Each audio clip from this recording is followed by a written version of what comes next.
జీవితం అంటేనే కష్ట సుఖాల సమ్మేళనం. కష్టం వెనక సుఖం, సుఖం వెనక కష్టం చీకటి వెలుగులాగా మారుతూనే ఉంటాయి. అయితే జీవితంలో వచ్చేటువంటి ప్రతి కష్టాన్ని ఒక సవాలుగా భావించు. జీవితం ఎప్పుడూ సవాళ్ళని విసురుతూనే ఉంటుంది. ఎవరైతే ఆ సవాళ్ళని ఎదుర్కొని ధైర్యంగా నిలబడతారో వాళ్ళు మాత్రమే విజేతగా నిలుస్తారు.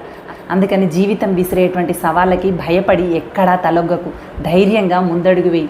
అందరికీ ఆదర్శవంతమైనటువంటి వ్యక్తిగా తప్పకుండా ఎదిగి తీరుతావు.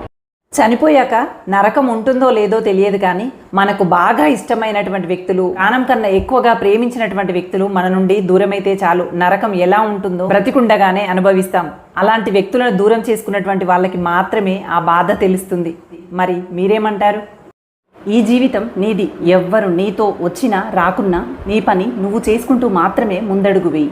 నీకు నీవు మాత్రమే నిజమైనటువంటి బలమైనటువంటి తోడు అని ఎప్పటికీ మర్చిపోకు.